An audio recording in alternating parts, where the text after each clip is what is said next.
killed by hornets, wasps, or bees in the next year are 27 times greater than your odds of winning the multi-state lottery. To help the rest of us conceptualize lottery odds, Dr. Orkin will perform an amazing trick with his ping pong ball blower. That's funny. That thing looks nothing like the ping pong ball blower we worked with in Thailand. Anyway, want to be part of an amazing TV trick? Go grab a piece of paper and a pencil and write down 3 numbers between 1 and 70. No fucking fractions, whole numbers. You know, numbers that would fit on a ping pong ball. Shit. Did I just explain everything to you? Okay. Got them? Well, we'll have fun with this later. We live in Las Vegas, an entire city built on glorious bad math. We headed downtown to the world-famous Fremont Street experience where we were overwhelmed by the stench of urine. But we met up with this man. This is our friend, Michael Close. He's a professional magician. Go ahead. Put it where you want it. Right there. The money goes there. Loser. Loser. Loser. Loser. We interrupted Michael as he was helping some Las Vegas tourists with their short-term financial planning. You had that one too, didn't you, brother? We asked him to demonstrate how bullshitters use numbers. He performed a couple of classic numbers cons. First up, we hit some cameras, like in this van, in that notebook, in those glasses. Damn, we are good. Michael's looking for a cashier to con, like this one. Watch closely as Michael confuses this lady with bullshit numbers, so she'll give him an extra $10. Great. Can you give me a 10 for 10 once?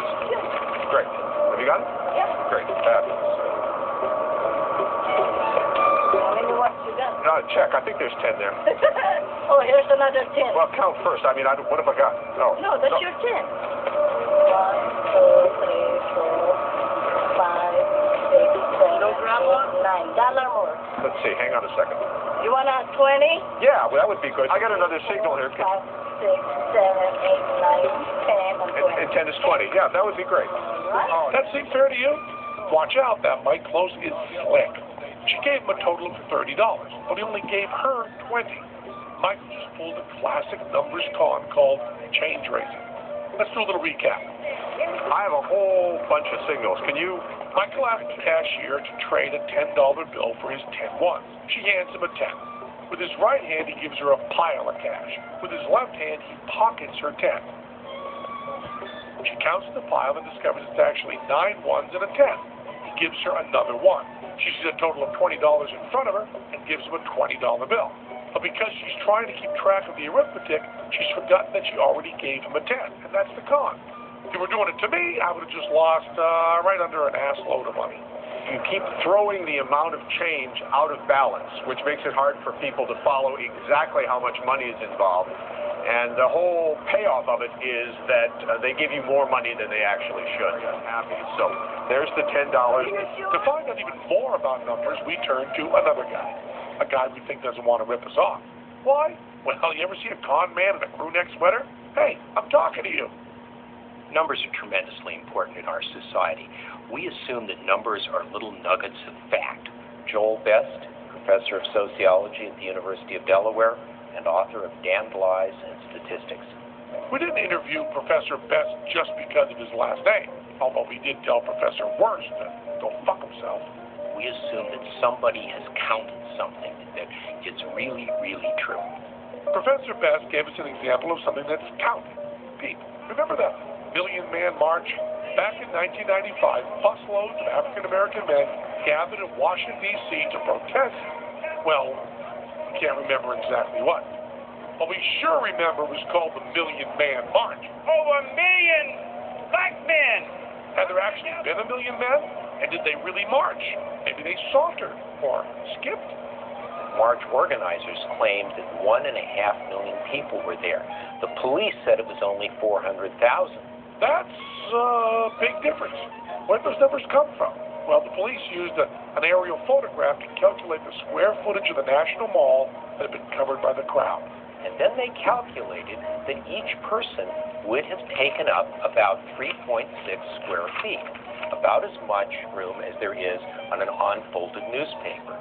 The March organizers' estimate of 1.5 million people, of course, would have required that each person was standing on about this much square footage, and that doesn't seem very likely. When you read a number or hear a number, what do you really think? Now, I've done some research. Let's talk about how I think about numbers. This is one candy-coated chocolate. Our stupid lawyers won't let us mention the candy company's name, assholes. So, for our work here, let's just call them N and N's. So here's how I count. This is 1. I understand 1. This is 2. I understand 2. It's twice as many.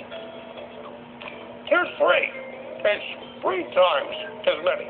It's still not much chocolatey goodness, but I understand it's 3 times 1. I have a pretty good idea of 4, but then it crosses over into a few when I hit 5. Now, a math-genius friend of mine can picture 9 without grouping them, but not me. So 5 to 8 is just a few. Now, if I don't break them into groups, all those numbers from about 10 to 30 are a bunch. Now, I understand a bunch. I can eat a bunch of most anything. Chicken wings, oysters, ham. Usually when I'm eating, I want a bunch. Now, 10 bunches is a lot, which is a few lots and a fucking lot, which is several way lots. See what I'm getting at? Well, the next number above that is an ass load, then a shitload, and then a motherfucking shitload. So when I see the number 2,347, like the number of bananas in this jar here, I don't think of the numbers. I just think of the words more than a motherfucking shitload. If I can't eat the number we're talking about, then I can't consider them. Why should I conceive of that? Our little monkey brains didn't evolve to deal with numbers that don't mean anything to our survival? There's some assholes want to talk about millions, and even billions, even people want to talk about trillions. And well, it's pretty hard for me to picture eating numbers that people are just pulling out of their asses. And that's not just because of pulling out of their asses part. We came close in Minnesota last time. This time we're going to win it. During the third week of September 2004, 2 public opinion polls on the presidential candidates were released. It's the same week, so you'd expect the results to be identical snapshots of how voters felt at that moment. While the Gallup poll showed Kerry losing to Bush by 8%, the Pew poll showed Bush and Kerry in the dead heat. How could the numbers have been so different? We went and asked a guy who creates these numbers for a living. I'm Frank Luntz, and I'm a pollster and communications consultant. Luntz has run more than 500 polls for corporations and lobbying groups, but he's most famous for his work with Republican politicians. Remember the contract with America?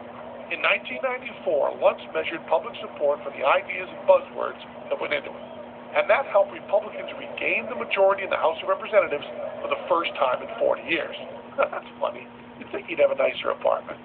The key in survey research is to ask questions that people care about the answers, and to ask a question in a way that you get the right answer. The right answer? So who gets to decide what is the right answer? The pollster. What you will find is that to virtually the same question with just a single change of wording, you'll get a very different reaction in terms of how they think and how they feel. Luntz hit the streets of Santa Monica to hit on old ladies. Demonstrate his, Jesus Christ, this is really fucked up point. Watch how he got this man to give 2 different answers about government spending on illegal immigrants.